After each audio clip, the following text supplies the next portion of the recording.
Hello everyone. Today, we're going to talk about Destiny 2. The horrible truth.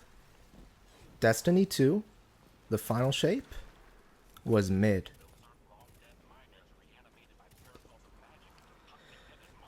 Now, I know what you're thinking. Who the hell is this guy, and who does he think he is telling us our glorious final shape was mid? And believe me, I wish I wasn't. I wish I could live like all of you, believing that it wasn't. That it was the greatest expansion yet, but it wasn't. And I'm here to explain why. Now, I know this is an unpopular opinion because many content creators for Destiny 2 have all said it was amazing, that it was basically Destiny 3. So I'm sorry to say you're all wrong. So let's start from the top. Let's go over the story. I'd like to ask you something. What do you remember? I'm sorry, let me rephrase that. Tell me a memorable moment that happened. We saw Cade. Cool. What about it? Did he do anything? The answer is obviously yes, but aside from his send-off at the end of the story, what did he do that was memorable to you? Okay, let's try something else. What did Zavala do? Well, he had a few cutscenes where you could feel his tension and his dismay at the current situation. The emotional struggle. But in gameplay, that amounted to one mission where he hides in a corner and does nothing. Not to mention later in the final battle, where he leads the charge in the cutscene and shit, he's gone. Well, how about Ikora? She's there, sort of. I mean, she was emotional support? So yeah, cool. Alright, question 2. What did we do? What are memorable moments that we had ourselves as our guardians? Well, we crashed into the opening of the Traveler, fought our way in, and then finally we made it inside where soon after we discovered the Dread. Then we got a taste of Prismatic. Awesome. What else? Well, we did cool things like run back and forth through the Traveler, looking for pockets of light, which happened to be blocked up by the time we got there. We did this a few times till we finally met a friendly Hive Guardian who saved us a fresh batch of that good light kush.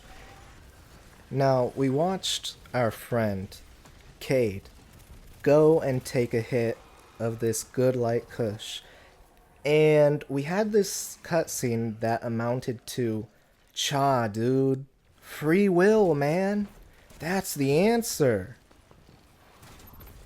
Now, the problem with that is that wasn't very specific, right? We needed something more specific.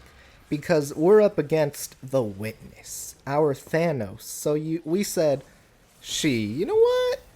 Let's hit up the local darkness MILFs in our area. Because they've been trying to hit us up for a long time. And we haven't been listening. We've been pressing X on their pop-ups since about Shadowkeep. This was because we were too afraid that we were going to catch a darkness virus. So we talked to them, and they finally tell us how to defeat the Witness, which was to pull out our sword and to smash them so hard it would absolutely dumbfound the Witness, making them unable to think too straight as they witnessed this paracausal smash session. Finally, after years of our protagonist watching all the baddies get taken by someone else, we finally got our own chance to smash. Okay, but real talk, we had like 3 battles with the Witness, and they kind of were mid, to be honest. They kind of suck. Let me give some context, because I know you might think I'm crazy. So, the Witness is basically our Thanos, right? This is what everyone was saying on the internet. So, why is our first fight with the Witness a solo venture? Like, why are we alone? Like, Zavala and Crow and Cade, everyone was, like, outside the door just waiting on us. They were, I guess, trying to get there, but, like, why were we soloing the Witness? That was ridiculous. Like, we needed our friends. That should have been a moment where we come together and we try to fight them, and maybe it's like a mid, like neither of us really win, you know? Or like we lose and we gotta run and regroup and get back. Which only happened in a cutscene. That didn't happen in gameplay. In gameplay, we were fighting the witness alone, and in a cutscene, our friends show up out of nowhere, or were there the whole time, but again, it didn't show up in gameplay. Now, the second battle was a bit cooler. It was a raid. Personally, I haven't done that yet. I mean, I started it, haven't finished it yet, but I've seen videos of the raid, and it doesn't really look that interesting story wise. It doesn't. Like, it's just a normal raid like everything else. Rolk's raid was way more interesting, in my opinion. But hey, I could be wrong. Alright, the final battle with the Witness. This should have been this awesome, momentous occasion, right? All of our friends are getting together. This is a 12-man kind of event, 12 Guardian kind of event, right? And Zavala's leading the charge, and he disappeared. Where'd he go? Where did he go? He was leading the charge, and then he dipped. He disappeared as soon as gameplay started. Gone, gone in the storm of all of the people. I don't remember seeing him in gameplay. I saw the Witch Queen show up. That was cool. And I didn't see Ikora. I didn't see 90% of people. Saint showed up, and he just stood there with his little power wall, keeping us all alive. And that was cool. Nimbus kind of just airdropped us some weapons to use. But, like, again, in gameplay, it's just so underwhelming what our allies are actually doing. Because, like, they show up and they do so little. This might be a problem with the AI, just the limitations of what they can do. But it's just underwhelming to see the way they interpret our friends helping us in gameplay. Because they really just don't do anything. Another issue with that final battle is, like, our supers were locked away when it was damage time to deal damage to the Witness, probably because he would have been killed too fast, which kind of sucked. Like, why would you do that to us? And then we use one final new ability, one-time use only, that shoots out a beam of light to kill the Witness out of our ghost, and it kills our ghost, right? Our ghost is dead, and we go into this cutscene. The Witness is dead, and our ghost is dead. We're holding him in our hand, and he's like, shit, what are we gonna do? And Cade comes in, and what does he do? He dies by Goku style giving too much energy to our ghost spirit bomb, and then he Obi-Wan Kenobi's out of the story from there on.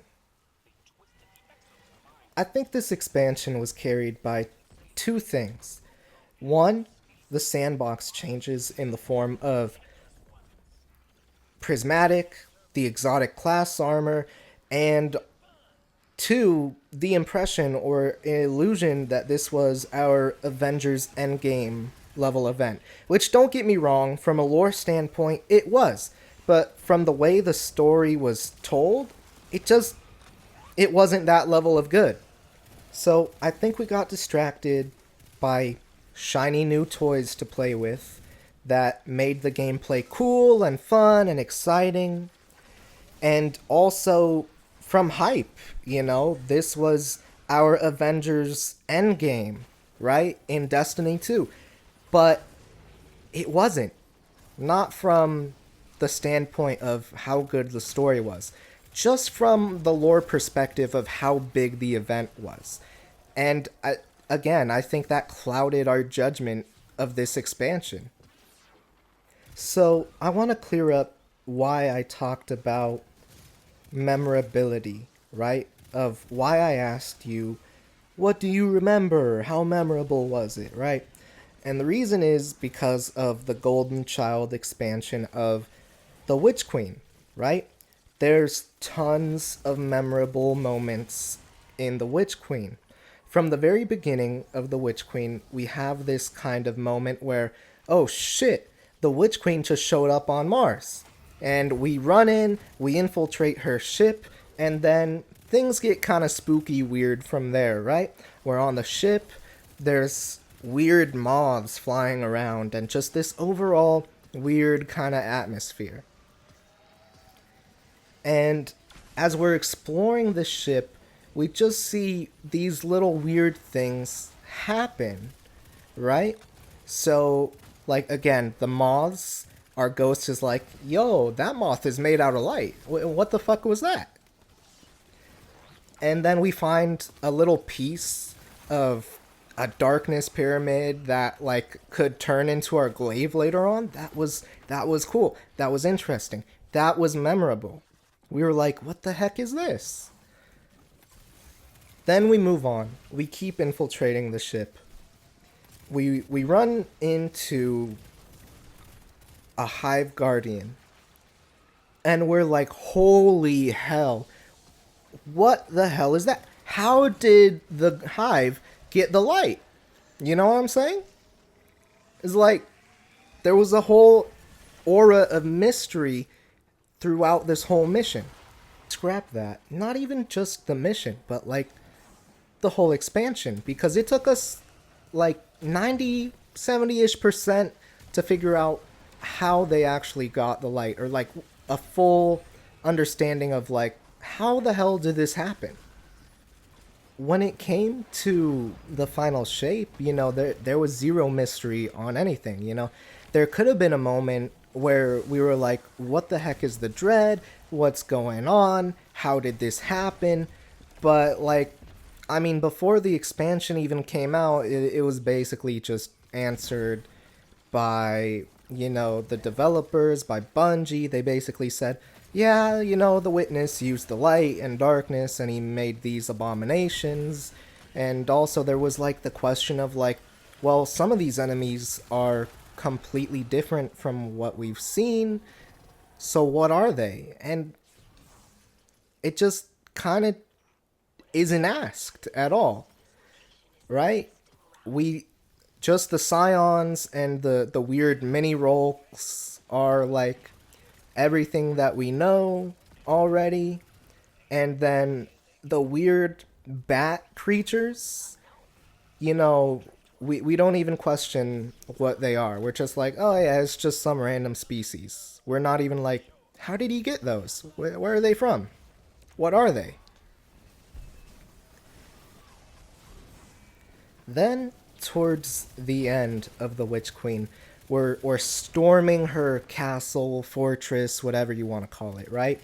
And Ikora shows up to blast open a door. It's kind of more understandable why she doesn't go up and help you further, because, like, she's holding the door open, and then maybe she's gonna hold off all of the hive that are behind you so that you're not getting enemies thrown at you from behind, So it kind of it's more understandable why we're not getting more help, right?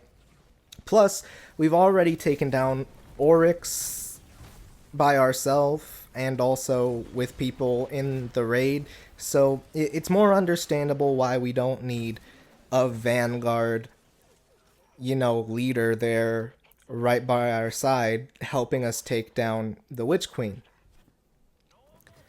Then we kill the Witch Queen, and that's not the end of things. Immediately, cutscene, and this weird, cool, interesting figure comes out from the door, I guess, of his ship, and he's out here spitting some weird philosophical type, like probably something you could quote from philosophy or from Rome or whatever. Like that's the kind of vibes that this speech is giving, where the witness comes out and he's like, no more games, no more suffering.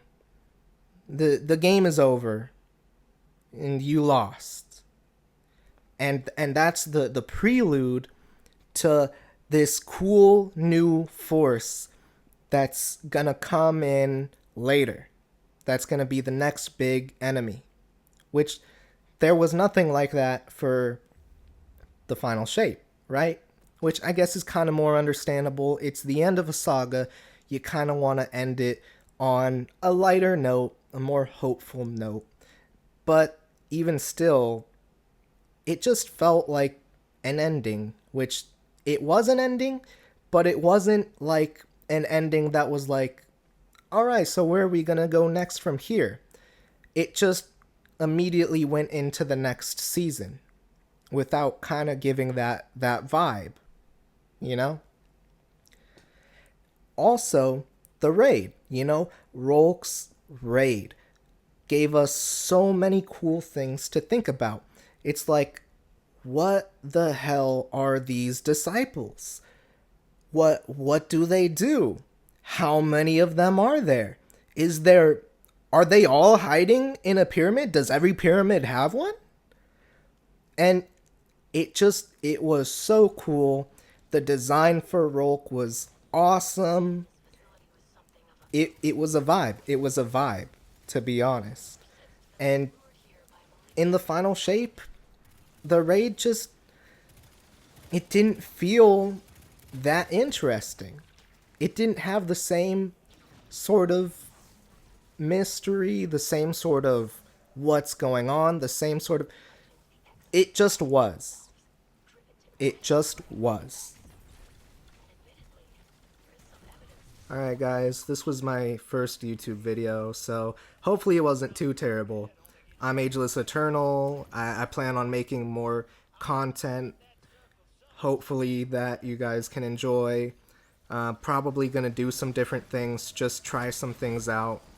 So I'm not sure if I'm gonna have a consistency in terms of what I'm doing or how good I'm doing it, but I really hope that I can make things enjoyable for everyone.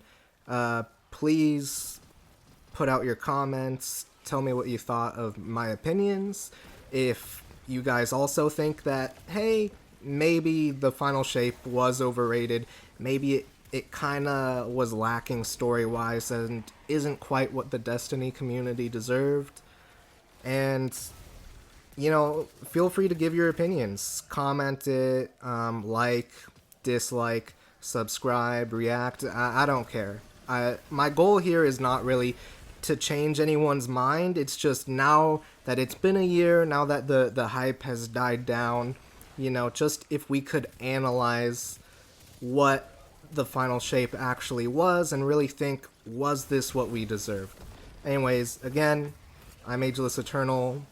Hope you enjoy the rest of the gameplay. Thank you.